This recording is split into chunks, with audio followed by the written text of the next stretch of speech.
Assalamualaikum warahmatullahi wabarakatuh. Alhamdulillahirabbil alamin. Assalatu wassalamu ala asrofil anbiya'i wal mursalin Sayyidina wa maulana Muhammad wa ala alihi wa sahbihi wa man walah, amma ba'du. Pertama-tama marilah kita panjatkan puji serta rasa syukur kita kehadirat Allah Subhanahu wa Ta'ala, karena dengan Rahman dan Rahimnya kita semua masih diberikan kesempatan untuk bisa merasakan manisnya bulan suci Ramadan ini. Tak lupa pula selawat teriring salam selalu dan senantiasa tercurahkan kepada junjungan Nabi besar kita, Nabiullah Muhammad sallallahu alaihi wasallam, beserta para sahabat, keluarga dan juga para pengikutnya hingga yaumil qiyamah. Amin amin ya rabbal alamin. Sebelumnya, perkenalkan kami dari kelompok 4 yang akan membawakan sebuah materi yang berjudul Kemajuan Islam di Spanyol.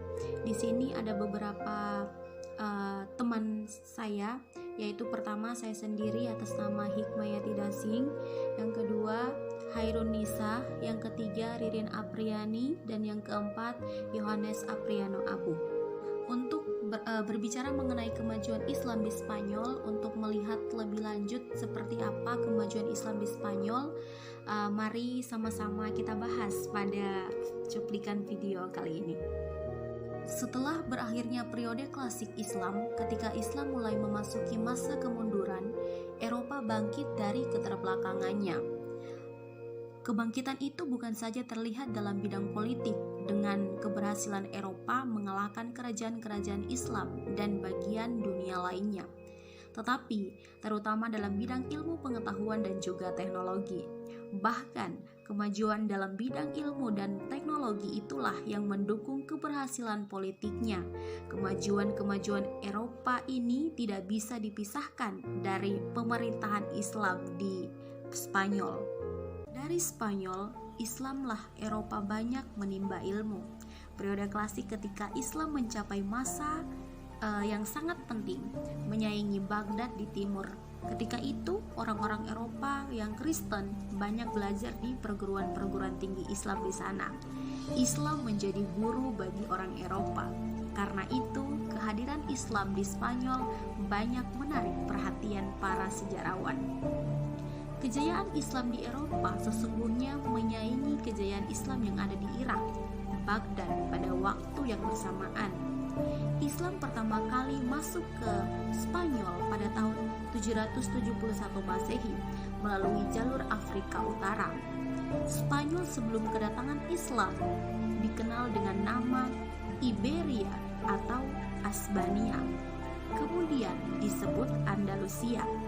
Ketika negeri subur itu dikuasai oleh bangsa Vandal. Dari perkataan Vandal inilah orang Arab menyebutnya dengan sebutan Andalusia. Spanyol diduduki oleh Islam pada masa Khalifah Al-Wahid yang masa pemerintahannya dari tahun 1705 sampai 715 Masehi. Salah satu Khalifah Bani Umayyah. Dalam proses penaklukannya, Spanyol terdapat 3 pahlawan Islam yang dapat dikatakan paling berjasa memimpin satu-satunya pasukan di sana. Mereka adalah Tarik bin Malik, Tarik bin Malik, Tarik bin Ziyad, dan juga Musa bin Nushair. Pada masa pemerintahan Abdurrahman I yang bergelar Abdurrahman Ad-Dakhir, ia berhasil mendirikan Masjid Corfada dan sekolah-sekolah di kota besar di Spanyol. Nah, ada yang belum tahu nih, kalau yang belum tahu mengenai Abdurrahman Ad-Dakhir ini, beliau merupakan salah seorang yang berjasa pada masa dinasti Bani Umayyah itu sendiri. Ad-Dakhir itu artinya kembali, artinya beliau kembali untuk memimpin lagi setelah pada waktu itu tuh terjadi perang kalau nggak salah, terus beliau melarikan diri. Setelah itu beliau datang untuk kembali membawa nama Islam itu sendiri. Nanti kalau membahas lebih lanjut tentang Ad-Dakhir, beliau merupakan salah seorang yang sangat berjasa juga pada masa pemerintahannya.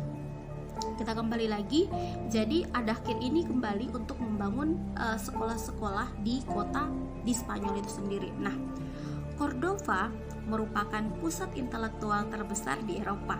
dengan perdagangan kertas yang melimpah ruah, perpustakaan-perpustakaan terbesar, dan juga perguruan-perguruan tinggi yang amat terkenal seperti kedokteran, matematika, filsafat, kesusastraan, dan juga musik, serta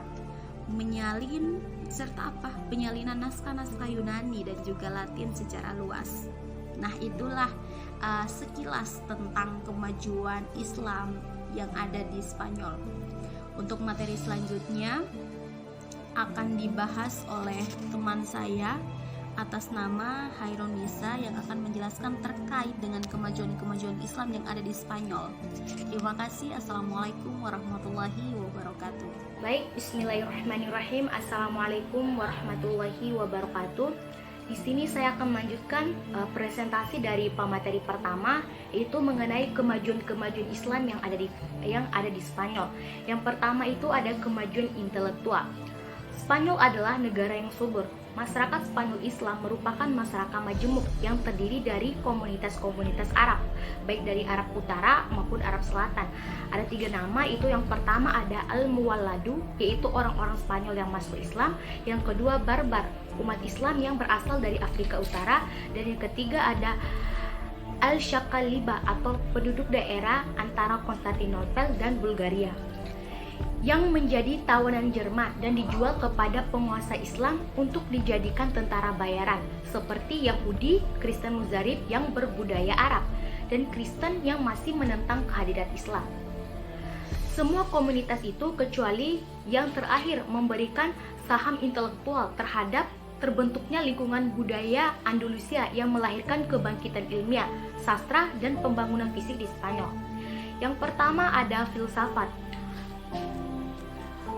Tokoh utama pertama dalam sejarah filsafat Arab Spanyol adalah Abu Bakar Muhammad Ibnu al-Shaikh yang lebih dikenal dengan Ibnu Hajar. Tokoh utama yang kedua adalah Abu Bakar Ibnu Tuwaif, yaitu penduduk asli Wadi Asa, sebuah dusun kecil di sebelah timur Granada, dan wafat pada usia lanjut tahun 1185 Masehi. Bagian akhir abad ke-12 Masehi menjadi saksi munculnya seorang pengikut Aristoteles yang terbesar di gelanggangan filsafat dalam Islam, yaitu Rushd dari Cordova pada abad ke-12. Diterjemahkan buku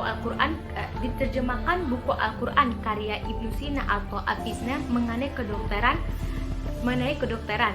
Di akhir abad ke-13 diterjemahkan pada buku Al-Hawi karya Rajid yang lebih luas dan lebih tebal dari Al-Quran. Yang kedua adalah dalam bidang sains. Dalam bidang sejarah dan geografi, wilayah Islam bagian barat melahirkan banyak pemikiran terkenal. Antaranya itu yang pertama ada Ibnu Zubair dari Valencia, yaitu 1145 sampai 1228 Masehi, yang dimana menuliskan tentang negeri-negeri Muslim Mediterania dan Seylia. Dan kedua ada Ibnu Battuta dan Tegir, yaitu 1304 sampai 1377 Masehi, mencapai Samudra Pasai dan Cina. Yang ketiga ada Ibnu Khaldun, yaitu 1317 sampai 1374. Bismillahirrahmanirrahim. Assalamualaikum warahmatullahi wabarakatuh.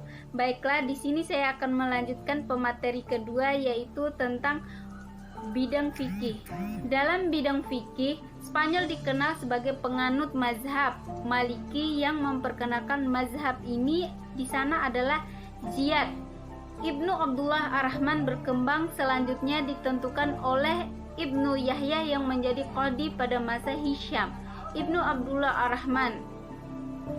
Mazhab Maliki itulah yang secara khusus memikat pandangan kita karena hubungan kita dengan bangsa Arab Afrika. Pada waktu itu pemerintah Perancis menugaskan Dr. Randus Peron untuk menerjemahkan buku fikih Al-Muqtashar karya Al-Khaliq.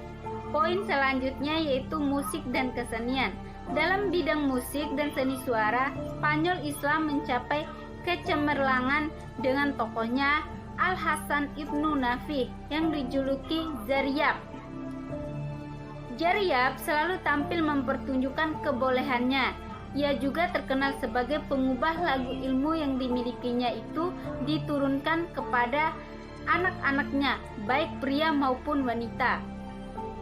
Kemudian, bahasa dan sastra. Bahasa Arab menjadi bahasa administrasi dalam pemerintahan Islam di Spanyol. Di antara para ahli yang mahir dalam bahasa Arab, baik keterampilan berbicara maupun tata bahasa, yaitu Ibnu Syaidih. Kemudian, poin selanjutnya yaitu kemegahan pembangunan fisik. Orang-orang memperkenalkan pengaturan hidrolik untuk tujuan irigasi. Kalau dam digunakan untuk mengecek curah air, waduk dibuat untuk konservasi. Pengaturan hidrolik itu dibangun dengan memperkenalkan roda air asal Persia yang dinamakan Na'uruf, Spanyol Noria. Selamat sore, saya Yohanes Pranabu. Di sini saya akan melanjutkan presentasi dari pemateri yang kedua, materi yang berjudul Kemajuan Islam di Spanyol. Yang ketiga, faktor-faktor pendukung kemajuan Spanyol Islam. Kemajuan yang sangat ditentukan oleh adanya penguasa-penguasa yang kuat dan berwibawa, yang mampu mempersatukan kekuatan-kekuatan umat Islam seperti Abd al-Rahman al-Dakhil, Abd al-Rahman al-Basit, dan Abd al-Rahman al-Nasir. Keberhasilan politik pemimpin-pemimpin tersebut ditunjuk oleh kebijaksanaan penguasa-penguasa lainnya yang memelopori kegiatan-kegiatan ilmiah dan adanya toleransi yang ditegakkan oleh penguasa terhadap penganut agama Kristen dan Yahudi. Adapun penyebab kemunduran dan kehancuran di Spanyol. Pada tahun 1492 Masehi, kekuasaan Islam di Spanyol runtuh setelah serangan orang Kristen di bawah pimpinan Ferdinand dan Isabella. Yang paling ironis adalah umat Islam yang masih tinggal di Spanyol dihadapkan dengan dua pilihan, yaitu masuk Kristen atau keluar dari Spanyol. Pada tahun 1609 Masehi dapat dikatakan tidak ada lagi umat Islam di Spanyol.